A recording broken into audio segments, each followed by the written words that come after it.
Listen, I know what you're thinking when you first click on the video and you see this card. You're like, lame. That card's terrible. Couldn't be me. listen, relax. This card is actually way better than it looks, and let me tell you why. Cue the music and let's get into it.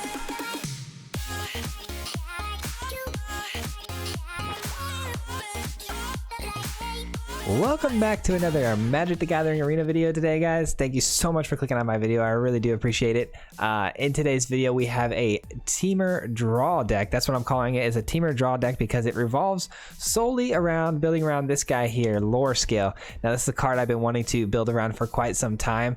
I know it seems kind of weird to build around an uncommon. That doesn't seem to do something that particularly cool, but to me it's very cool, and we'll get into why it's so cool and why I think it's a great card in just a second. But before we get started, if you're not already subscribed to the channel, be sure to do so, because if you subscribe to the channel, you'll be notified anytime we post another video. We do post videos every single Monday, sometimes Wednesday, so be sure to subscribe and hit that bell. That way you're notified anytime we have a video go live, so you're up to date on the most current jank version deck that I come up with if you're interested. But anyway, stick around. We're going to talk about the deck list, the cards that we're using in this deck, why they're good together, the synergies, the play styles, and then we're going to go into some gameplay footage. After that, we're going to wrap it up with some final thoughts on how we thought the deck did. So stick around for all of that, and let's go ahead and just jump right into the deck here. So kicking it off, let's go ahead and today we'll start it off. We'll talk about the threats in the deck, because obviously we have Lorescale. I just talked about, we have 4 of. It's kind of the main threat in the deck, and its ability is whenever you draw a card, you put a 1/1 counter on Lorescale. What makes this card so great is there are plenty of cards out there where if you're drawing cards, they give you some sort of an advantage. But typically, if, like, let's use Teferi Vandal for instance, that card gets a 1/1 counter every time you draw your second card on the turn. So it's not like you can keep spamming draw and keep getting 1/1 counters. We legitimately get a 1/1 counter on Lorescale every single time we draw a card, including our draw step, which makes it special. So we got to build around Lorescale. How do we do that? We pick up a couple more threats that allow us to do some cool things when we draw cards, like Jolrael. Jolrael is a great card because every time we draw our second card on our turn, we get a 2/2 cat token. Pretty amazing. It's a low to the ground. It's a 2-drop, which makes it special because we can kind of curve into our Lorescale, which is nice with our threats. And then after Lorescale hits the battlefield, we can start focusing on hitting our draws. Jolrael is a really good way to go wide too with aggro decks and putting out a bunch of chump blockers and auto generating a bunch of value. So Jolrael is really good. It's low to the ground. It pumps out 2/2s, which is great because then we go into the air attack, and that's going to be our Alliance here. With the Alliance, it works almost the exact same way. We draw our second card per turn, but we generate a 1/1 Teferi. So the difference here is we're generating creatures in the sky, which is great. And the only advantage to Alliance over Jolrael is that you can stack the Alliance. So the enchantments can be stacked over and over again. If you can get 4 of these somehow out on the battlefield, you can generate 4 1/1s every single turn, which is really, really nice. It also has a built-in effect where you can draw and discard a card if you're kind of stuck and you want to generate some value and you have no other options. You can actually pay 6 mana to generate a token and draw another card. So those are our 3 main threats. Now we got to figure out how do we get those 3 threats to win us the game. So we need to obviously have card draw advantage and ways to get our creatures through. So first up, we have 4 Ops. Ops is an obvious one. It's a 1-drop. We can play this early to mana fix or look for certain threats in our deck if we didn't draw them outright and we don't want to mulligan. Opt is a great way to do that. It's also a very cheap way to draw a card. Up next, we have 4 Fire Prophecies. This card is great because not only does it remove things from the battlefield, like say a Scorching Dragonfire would deal 3 damage, this also deals 3 damage. And the benefit to this card is that you may put a card from your hand on the bottom of your library, and if you do, you get to draw another card. Boom. You're just generating value while you're removing things off your opponent's side of the battlefield, which is nice. Not only is it a removal, you just made your creatures bigger, or you created a new token, which is amazing, or both. Up next, we have Go for Blood. Now, this one's pretty flexible, I'd say. And flexible by that, I mean, it's a great card. I think it's probably the best card for the deck. but we did experiment with it in the deck, out of the deck. I think its place right now is in the deck. What makes this card so great is that your target creature fights another target creature, kind of like a Primal Might would, but what makes this card special is the cycling ability. So if you don't have a creature yet out on the field, and you're, say you have an alliance or something like that, you could just cycle this away, and you don't necessarily need to fight your opponent's creature. So this could essentially be a dead card in your hand if you're up against a control matchup. So if you just want to cycle it away, generate some more value, you have that option, which is great. So it's a flex card. It's really nice, has options. And then this one's the newest card that we recently put into the deck. This one's pretty sweet. This one's weird too. So this one, I found that it generates a crazy amount of value, or it's obviously a dead card. The problem with this deck, and I'll be honest with you guys, this is not like a tier 1 deck, and I want to be clear that it's not a deck that you're going to just take and run to Mythic super easily. It does take some grinding to work out the kinks and learn how to play it, but it is susceptible to removal spells very easily. Lorescale can get hit with removal, Jolrael can get hit with removal, and then you're stuck with just your alliance trying to win the game. So there's definitely holes in the deck that we're going to work out, and Primal Empathy is that card that kind of either blows the deck up and takes it to the next level, or you could get removed or bounced with your creatures, and it's not so great. So it's an enchantment that at the beginning of your upkeep you draw a card. If your creature is the highest powered creature on the field, which we also learned during the gameplay footage, that if you have a 2/2 on the field and your opponent has a 2/2 on the field and you're tied, you still get that card. If you're equal to or the highest power among creatures, you get an extra card every single time your draw step happens, which is nice, double value. And then if you don't have the highest creature on the field and you have a creature that's smaller, you get to put a 1/1 counter on your creature at the start of every turn, which is really nice. So you get to generate value both ways. The only time that this card is a dead card is if they remove your creature and then you have nothing to put a 1/1 counter on and you can't draw a card. So it does get kind of sticky every now and then.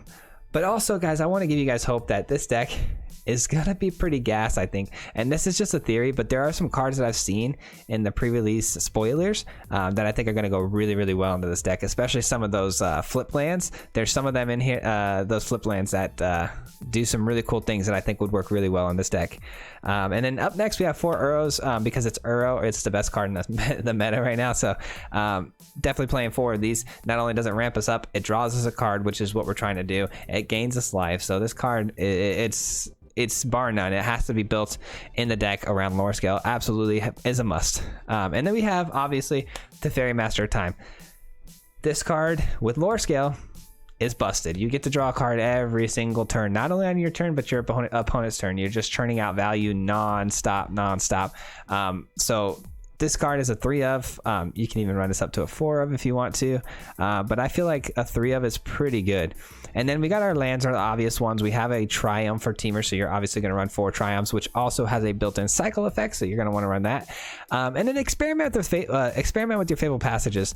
I think 3 is enough. I think 4 was too many. I definitely think I'm going to take this down to 3, but definitely explore with those Fabled Passages. But right now, without a secondary choice of like shock lands or dual lands, stick to the 4 Triumphs and a couple Fabled Passages and you should be fine. I didn't have any problems, I don't think, with Mana Source. So that right there though is the deck. I hope you guys really do enjoy this one a lot, because I know I did. It's super fun to play and it is competitive. Don't get me wrong, you could take it on the ladder, you could do some cool things with this if you tweak it yourself too, and you know, take a couple cards out here, add a few here that you have an idea that might be really cool. Be sure to do that. I did play test this deck quite a bit. I do feel like it's in a very comfortable spot, but we'll talk about at the end maybe some things that we might change and what worked and what didn't work, so be sure to stick around for that. But let's go ahead and jump right into the gameplay footage. Thank you so much for watching as long as you have, and I hope you enjoyed the game footage. And then at the end, we'll come back here and we'll talk once more. So we'll see you then, guys. Enjoy. Peace. All right, here we go. Game 1. What do we got here? Improbable Alliance, not bad. I go first? Sure, we'll keep this. Pretty solid hand, I think. Kick it off with the Triome. Get Improbable Alliance out, just start going wide immediately. Hopefully we could draw into like a turn 3 play. That's pretty decent here. There we go, that's perfect. That's literally perfect. But now we gotta hit a land. Fabled Passage will not come in on tapped, so we do need to hit a land.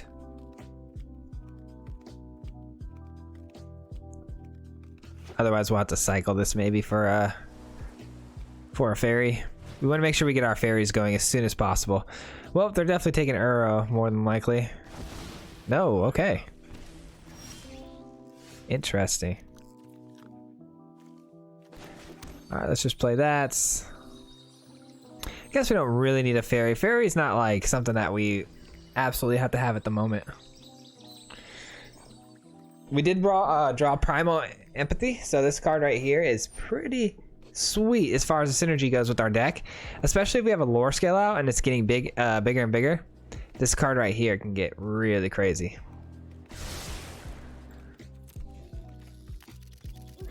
Let's go ahead and get a blue source.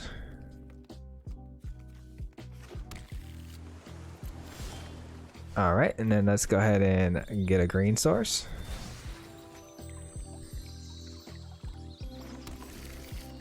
Now the question is, do we play probably play the Uro, I'd say. I think that's the play here. Two go for bloods is not ideal here in this position. I wish those were more of a threat, like a Jolrael or Lorescale, something like that. Otherwise, these cards are essentially dead. But that's why we also have them for cycling reasons.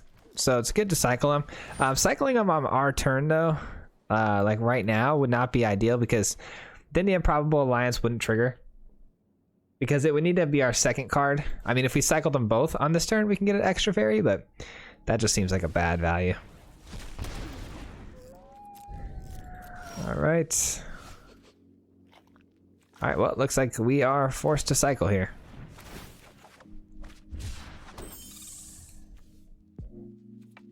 Kind of want to cycle again. Not only will it, you know, get us another card that could do something, but it also goes towards Uro being recast from the graveyard.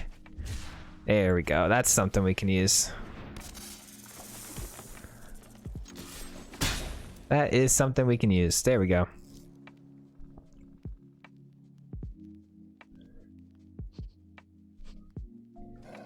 Opponent's on Soul Tie, so I don't know how much removal they're going to have, but it's definitely probable that they have some sort of removal that could get rid of my Lorescale, and that would be really bad.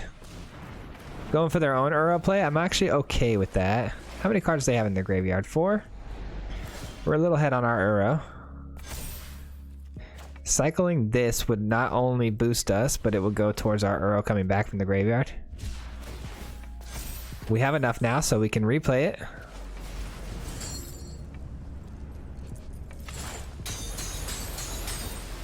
Lorescale gets even bigger.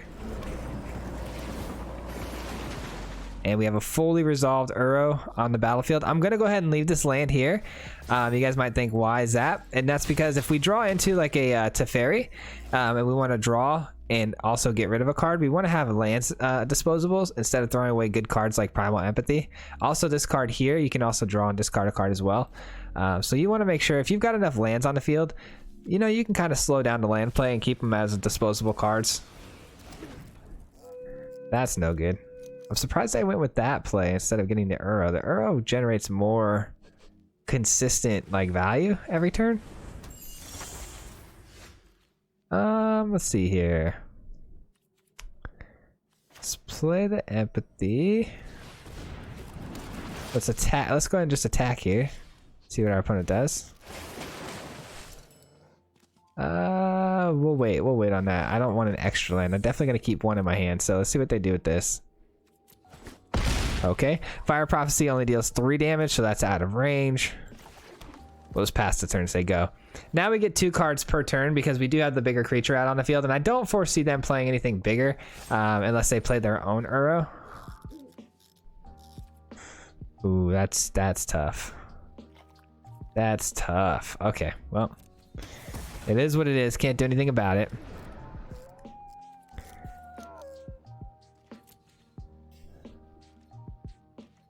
All right, so we get to put a 1, or we get to actually get the extra card. Okay, interesting.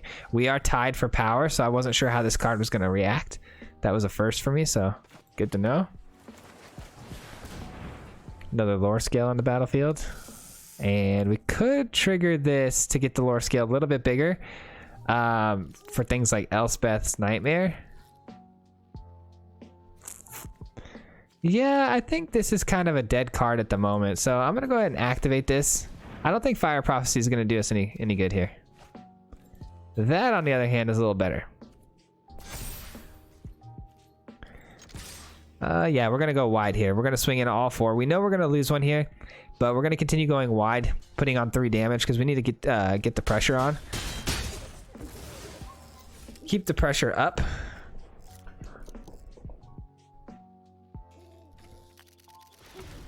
Now that we have the Primal Empathy out here, we're getting that extra card every turn. I think we're going to be pretty good. Lore scale is going to get pretty massive. Extremely fast. Cultivating. That's a good sign for us. It's a really good sign for us. They've wasted pretty much all their mana. And if they pass turn here, we should win. Yep, there's the scoop. I was going to say we should win because we're going to trigger twice here for the lore scale, bringing it up to 5. We'll fight as 1, or go for blood, I mean, and kill that. And we have lethal, so GG's. Let's go. All right, here we go. What are we up against? Mono red? It looks like maybe mono red. Just a hunch. All right. Oh, okay, we got a pretty good curve here. I'm not gonna lie, I like this. Might need to find another fast land if I want to hit everything on curve, but you know, we don't really need to opt turn 1. I'm okay with not opting. We could save that for value down the road.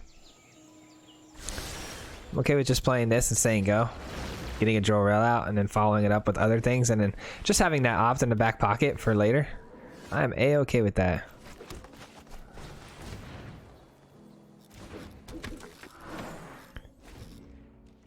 Up against Selesnya Enchants. Selesnya Enchants, sorry. Okay.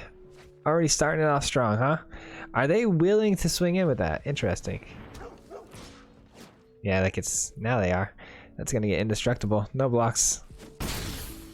I was really considering taking that trade because we had another one, but no need to now. They have trample as well. That's kind of annoying.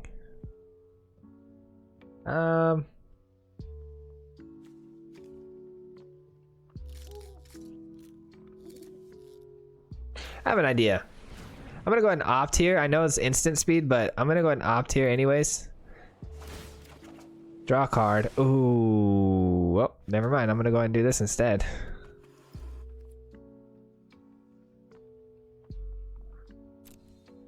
I'm gonna do this instead.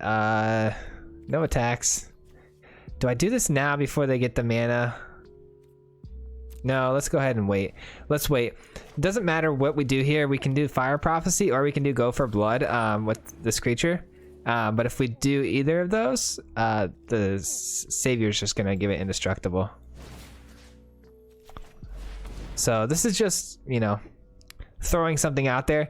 But the Savior's going to make it indestructible, so it is what it is. We got the Savior off the field, though, so that's fine. This is going to be a battle of whose creature can get bigger faster. And so we got to get a lore scale out here and get it going fast.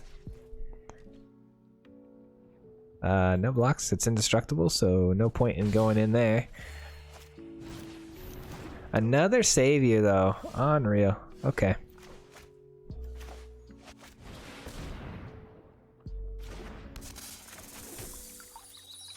Let's go ahead and crack this for a blue source.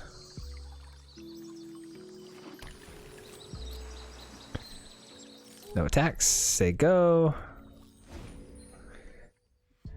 It's kind of hard to deal with this deck if they got a bunch of Saviors in hand. That's tough. Now they got a 3/3 trample with lifelink. Pretty good. Alright, they're gonna fight the lore scale. That sucks. There's only a way I can make it bigger than a 3/3, but there's not, so unfortunately we just gotta eat it and deal with it.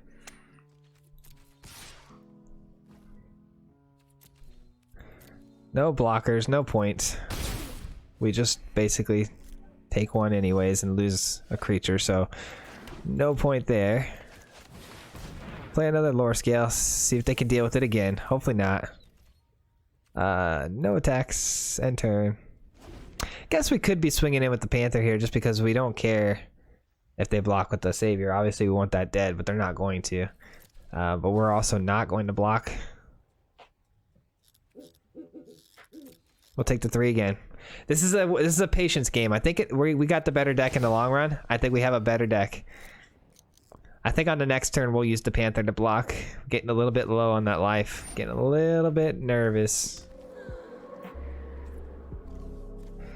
We can save this for any time. So let's go ahead and keep it. We may need it down the road.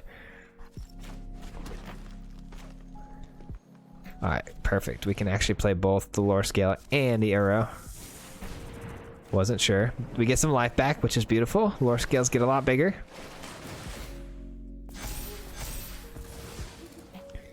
Perfect.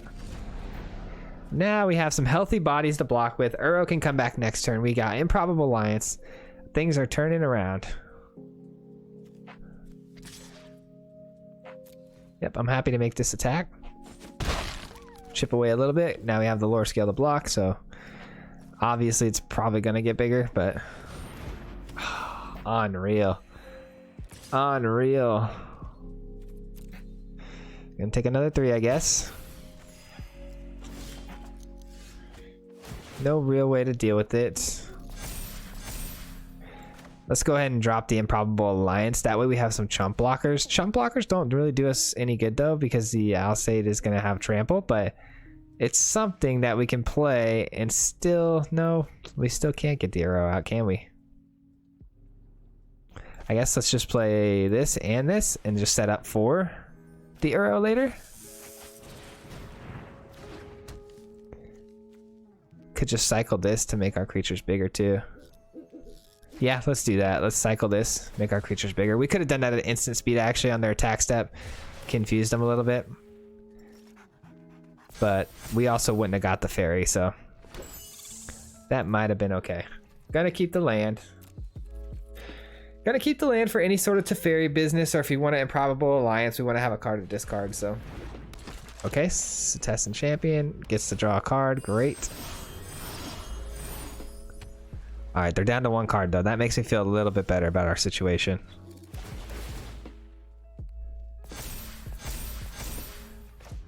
Playing Uro. And they scoop.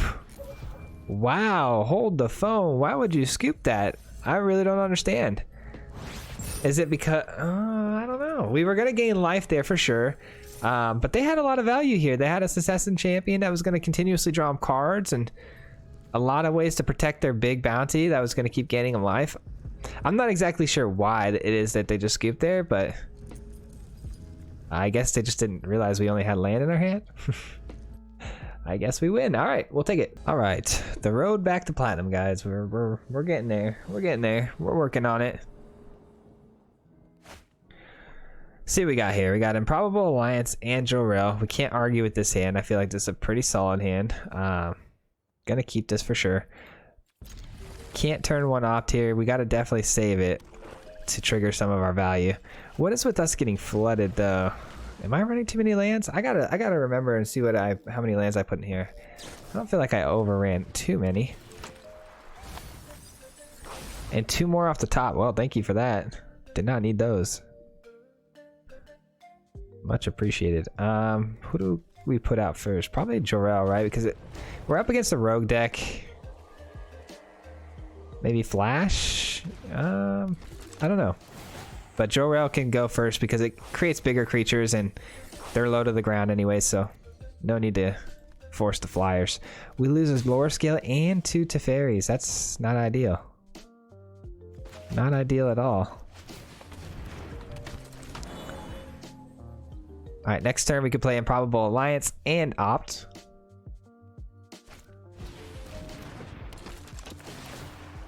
No, we can't because I don't have the right mana for it. I'm just trying to do the math right now. Yep, I don't think we have the mana for it.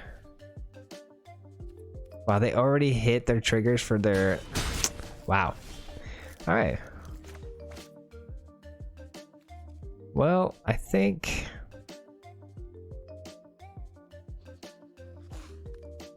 How do we handle this? Could Alliance, but then we don't get any triggers, which is not good. Let's just opt. Don't want that. Getting our trigger for our Panther to come out, and then now we have a Fire Prophecy as well to kill something at instant speed. So that's what we'll do. We'll wait until we feel like dropping that on a creature. Our opponent's missing land drops, it seems. They went first, right? So yeah, I think they missed a land drop. I need to be more aware of that. I wasn't really paying attention to that. I was more focused on what my next play was going to be. But let's see what they do.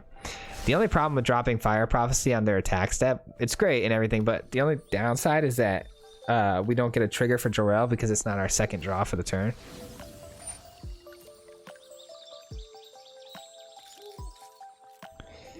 I feel like this deck that we're running right now was going to get so much better with Zendikar Rising coming out with those reversible lands. There's some lands down there that are really going to synergize well with this deck. All right. Fire Prophecy here. See what our opponent does here. They have instant speed, it looks like. Another land. Wow, we are getting flooded like no one's business. Go here. I am more than happy to make the trades we just made there. I feel like we got so much more value than our opponent did. I feel like we got to play this now. Have to, right?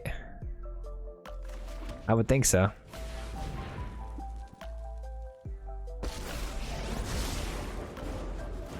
Just get these cards churning and burning because we are flooded right now, so we have more than enough cards to keep throwing away. I would love to get the Alliance on board, but I'm happy with just getting the 2/2s for now. It's working out just fine. Sure, we'll take a point of damage. Why not? We don't want to block with Jolrael ever because it's got... Oh, you've got to be kidding. Why didn't I not think of the Paragon? Did they have the mana? Oh, this made it... Okay. There's a lot that just happened there, guys. They only had 1 mana open, so I got a little bit careless. But the Paragon is only 1 costed because this here. I should have blocked there. Unbelievable. I made a rookie mistake there. Got careless.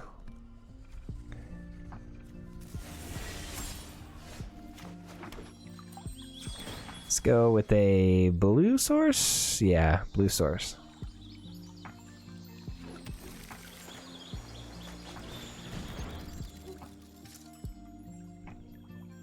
Got the Alliance. Ooh, they're rewinding. Okay. Honestly, that's not good. Yeah, not good. Nothing I can do about it though. The do I pull that or do I opt? Let's do this first.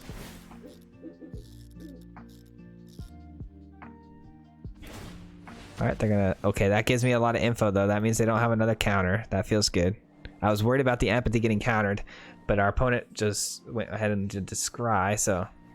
Scryed one to the top though. That's not ideal. Flashing in another one. Alright.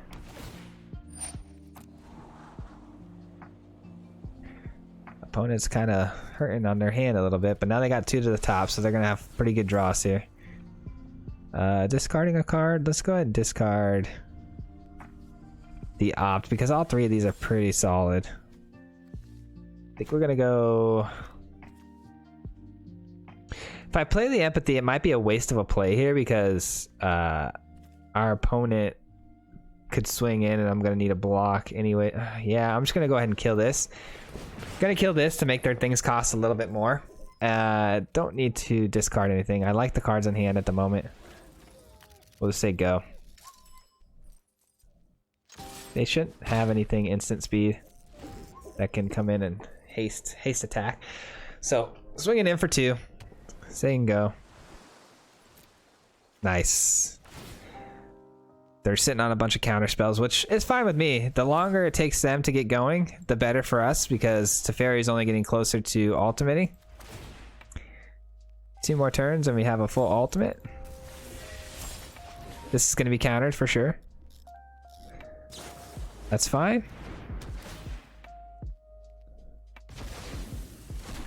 They don't have a 1 mana counter, so we're definitely going to be playing this now. Keeping the land for our Teferi to cycle through with. Now we get an extra card every turn. I was more willing to throw the Alliance away for the Empathy. I know the Alliance is kind of important to our game strategy, but the Empathy gets us extra cards, which we really got to get that online so we can start drawing more value. Let's see what they do. They do a 2 to the top again. They must be drawing pretty gas right now. There we go. Is it going to be countered? Absolutely, but... Okay, we drew 2 cards. You see the beauty of that? That was pretty nice. I'm only doing Teferi before I play Jolrael because I know it's going to be countered. Ooh, interesting. Interesting. You're giving me a free play now, huh? Okay.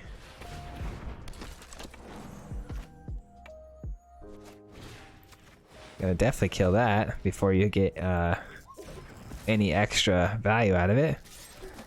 Swing in and say go. I think we win this pretty easily now. I don't see our opponent coming back from this. They have 2 cards in hand. Obviously they scribe both to the top. Must be good. But we have Teferi -10 here, so I'm pretty sure we GG's this. Trying to see if I can get away with just plussing it one more time so we don't have to actually kill it. Sweet, we can actually do that. There, now we get 2 turns and we get to keep Teferi.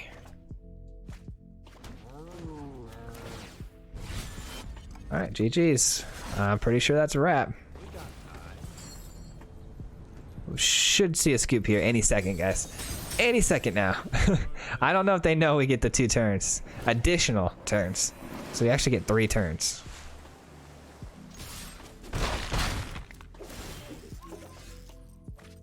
Alright, turn number 2 out of 3. Oh, I'm like, why can't I play this? Duh. Now I remember. Now I remember, so you're actually a dead card. Let's just go and swing in, see what we get here. Another land. Feels bad, man. End turn. Let's get another turn. And let's just put the nail in the coffin here. Good old Teferi for the win. Sure. GG's. I'm surprised our opponent allowed us to go through that sequence, but we'll take it. It's fun. It's always fun to go ahead and get your killer combo out on the field. GG's. I can't lie, everybody that's watching this right now. This is a very fun deck to play. I am thoroughly enjoying this right now. This is a breath of fresh air on the current Temur meta. I'm really enjoying this a lot, so just saying. And not saying it's the most amazing deck ever, not saying that you're gonna get a million wins with it, but so far so good. So far so good. What in the world are we playing? Okay, let's go ahead and get a Jolrael out here then. Gonna need a red or blue source to get our Alliance out on the field. There it is. Okay.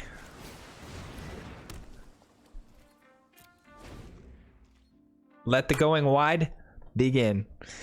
Teferi comes out next turn and we just start cranking out creatures left and right. What is our opponent playing? They are definitely on some budget, it looks like, but they are higher ranked than me, so can't talk. Just this deck seems pretty basic. Looks like a budget life gain though. Respect. I respect it. Let's get Teferi out on the field. Hopefully we can get 3 turns again like last game. That'd be sweet. If nothing else, I will protect the motive. Let's go ahead and drop the for us. We need both of these, and Opt is always good too to trigger these. So, not that we would need the Opt, I don't think, because we have Teferi now. That actually might have been a good card to throw away. Could have been a mistake. We'll see. Well, we might actually be able to get an additional trigger on our opponent's turn for both creatures, because Teferi draws us a card, and then Opt can draw us another card next turn. Ooh, I don't think we need to. I think that's a little overkill, if I'm being honest. I prefer to have these so we can remove some creatures off the field. Coming in for 2 damage on Teferi. I'm willing to chump block that all day with my fairy. That's it. Okay. Wonder what they're holding in hand, though. Makes me a little nervous. I don't think, obviously, they're going to get anything trample. I don't see any green on the field, but you never know with these crazy decks these days. Yep. Gonna go ahead and draw one real quick. Definitely don't want that.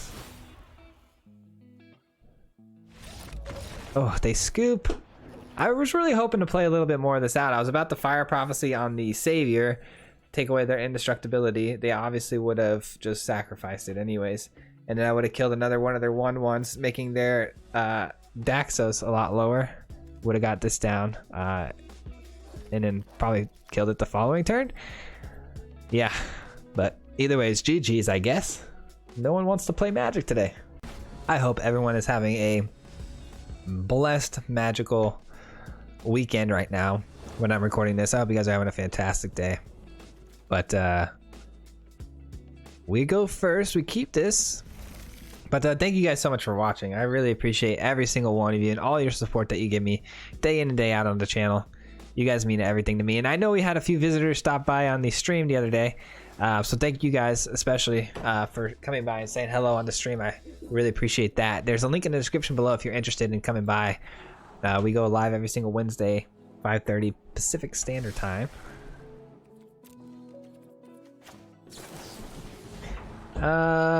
Let's see. Yeah, I'll keep that actually. I know we can't play Improbable Alliance, but we do need to land.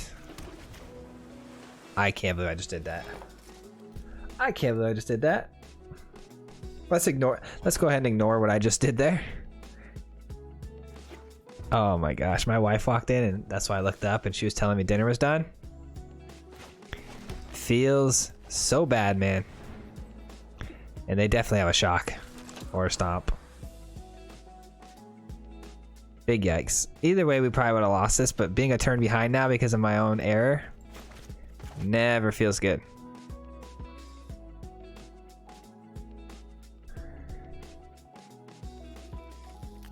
Definitely getting shocked here, so just waiting for our opponent. Oh, okay. No shock. Maybe they're on some card draw as well? That'd be cool. If we can avoid being shocked, I would really appreciate it. Being stomped, any of those things. Yeah, my wife came in here and she just signaled to me like, hey, tacos are done. And I was like, nice. And then I looked down and I'm throwing down another blue mana source. God dang it. Anyways, like I was saying, man, we stream every Wednesday. So if you guys ever want to come by and say hello, we're not always streaming Magic either. We play a lot of other games as well. We've been killing it in the Fall Guys scene, and we've been playing some COD as well. So if you're interested, we'd love to have you. Drop a red source. Let's just go ahead and get the empathy down now. That way we can start getting extra card value. I would say get the Lorescale down here, but I think getting more cards every turn without having to worry about that is better. You know what I'm saying? Because if we play the Lorescale and we're doing all this setup, eventually we're going to have to draw those extra cards. So I'd rather get the engine down as fast as possible. That way all I have to worry about is playing this and playing this, and then naturally those cards are just going to start generating value because we have an enchant on the field that's just going to keep making it bigger. There's the burn spells.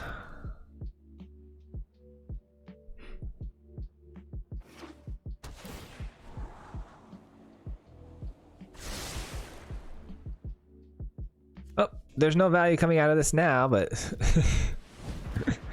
that's okay though. All right, so we got to get the Lorescale down first. to get some bigger stuff out here.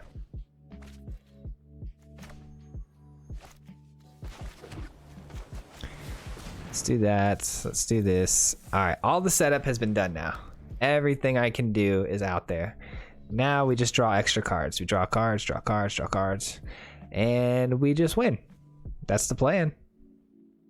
But something tells me Lorescale is going to get blasted into the Shadow Realm. Let's find out. Does our opponent have a blitz with our Lorescale's name on it? Probably. Okay. That's funny. I was actually running that card for a minute in this deck because it gave Lorescale Trample, which is sweet because once it gets super big, you don't want it to get chump blocked all the time. So that was a really cool card I was running for a minute, but I do think that I think we found a pretty good balance here. Go for Blood, I think, was a better choice because it has a cycling effect on it. But if our opponent's on some like crazy go wide plan, it's kind of hard to get the Lorescale through. So giving it Trample's always good. Infuriate. Oh, they do Infuriate right away. I guess that doesn't matter. It has flying, so I can't block it anyways, but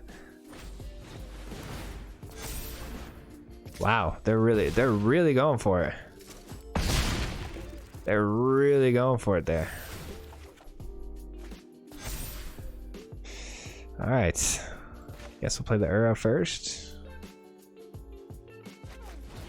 Play the Uro first to see how we do here. We gain some life, which is nice. All right, we get the 1/1 flyer. So if they want to swing in now, we have a good body to block with. I say we cycle this. I say we cycle it. This could come in handy too if they play another dragon. So let's go ahead and hold up for a second. This can't block, so I mean we're kind of a slave to our opponent's flyers here. So let's just swing in and hope for the best there. Hopefully our 1/1s can just chump block. And hopefully we could stay the bigger creature, because if we could just stay the bigger creature, we'll get the extra card. Nope, we are not the bigger creature. Also, if they would have swung into and kept it at 4/4 and we did the 1 damage, we could have killed it with the Fire Prophecy as well. There's another option, but oh well.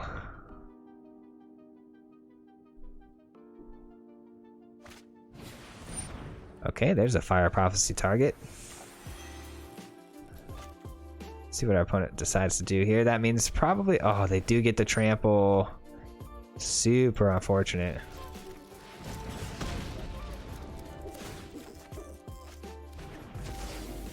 That is really unfortunate. They had the trample card. So we're in a lot of trouble with our health.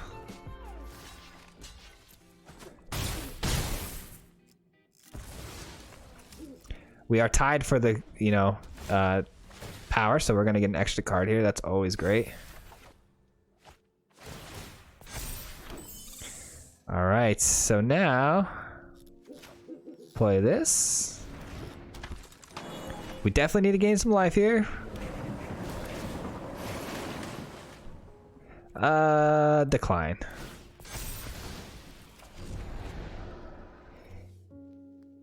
Actually, do we want to decline? We could kill something again. Yeah, let's go ahead and leave this open just in case we need it. Again, we just got to swing. They're eventually going to have to respect the fact that our Lorescale can one-shot them. So they might want to hold up some blockers as well. Oh, did we already? Oh, we didn't get a Jolrael trigger because it came out after we already drew our second card. That's crazy. Oh, no. We lose. Wow, we lose, everybody. Dang, that stinks. That stinks. Let's just go ahead and throw this out there just because. Good game. That was a close one. That was a really, really close call. Man, that just stinks. If we had another way to generate like another 1/1 token there on their turn, that would have been great. But oh well, pretty good. A pretty good run. I think. Let me see here. I think that might be our last game. We'll see if we might have one more. I'm not sure yet. We'll see. All right, guys, and that's the gameplay footage there for you. Thank you so much for making it this far into the video. I can't thank you guys enough on making it this far. Any of you that are here still and can hear the sound of my voice, your support means the world to me, and I always like to give you guys a little bit of a insight on how I'm feeling about that and let you know that I really do appreciate it, because it is a big deal that you made it this far. These videos are long, lengthy, and for you to stay this long and support my channel the way you do, it means the world. So, but if you aren't already subscribed, be sure to do so on your way out. It'd really help the channel grow, and I'd really appreciate that as well. All right, let's talk about the deck. Let's talk about breaking this thing down. All right, so I think it played pretty phenomenally for what it is, and it's not a super amazing, competitive, crazy deck. It does really cool things that I think could get there with a few key pieces in the future, and I do believe those pieces are coming. Like I said, I've looked at some of the spoilers, and I like what I'm seeing. Like I said, there are some really crazy dual lands that I think are going to pump up every deck, really. If you haven't already seen them, be sure to go check those out. Those are really cool. But there's some dual lands in here. I can't remember their names, obviously, because I've only seen them one time. But there were some that were really just triggering bells in my head. Like, wow, that'd be really cool in this deck. So I have hope. I have hope that there are some things coming that are going to make this thing top tier, amazing, and with the rotation coming, I do think this could be something special. So sit back, we might actually revisit this down the road, who knows.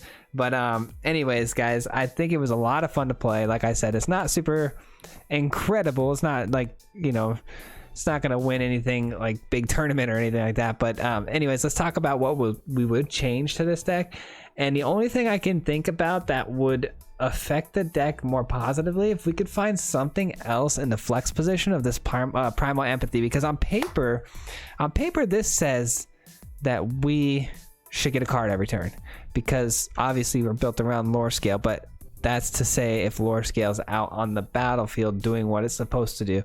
And the fact that they are both 3-drops makes it a little awkward as well, because Lorescale's got to come down first, and then you're doing another 3-drop on turn 4 in a perfect scenario. So, you know, not the most ideal situation. This is more of a late game play, and you don't ever want, I think, a 3-drop as your main late game play. So I don't know, I feel like there's something that could fit in here a little bit more buttery smooth. Let me know if you figure out what that is. I wouldn't even be opposed, honestly. I wouldn't be opposed to like throwing in, like, you know, some cultivates, because anytime we can ramp, it's a good thing, because anytime we can get more mana to pull off multiple spells to keep drawing multiple cards per turn, it's only going to benefit us. So cultivate wouldn't be a bad option here, but it doesn't really fall into our synergies, you know what I'm saying? For our 4 casted mana spell is the highest thing in our deck, so there's nothing in here worth crazy amount of mana, so cultivate might not be exactly what we need. But let me know if there's a card out there that you can think of that would fit in that flex spot and still get us the objective we're trying to reach, you know what I'm saying? Because when primal empathy goes off, it goes off, but sometimes it doesn't, you know what I'm saying? So other than that, I feel like the deck is pretty cohesive and solid. I think everything has a really strong purpose. I don't know, let me give you one example, maybe something that could fit here that would help, and that might be Shark Typhoon. Shark Typhoon cycles, so you're drawing that card and you're getting a big flyer, so that could be something you put in the flex spot. Yeah, that just came to my mind right now, top of my mind. I might actually go ahead and run that and see how it playtests, but I'll let you guys know. But anyways, thank you so much for watching the video. As always, comment down below your thoughts on the deck, if you like it, if it plays good for you, if you're using it, things like that. Maybe even some ideas that you have that would make it even better. So I'm all ears. Thank you so much for watching. Till next time, till Wednesday, we have a Doom Foretold Esper deck coming out on Wednesday, so be sure to be on the notification squad to see that one pop up. We'll see you guys on the next one. Peace.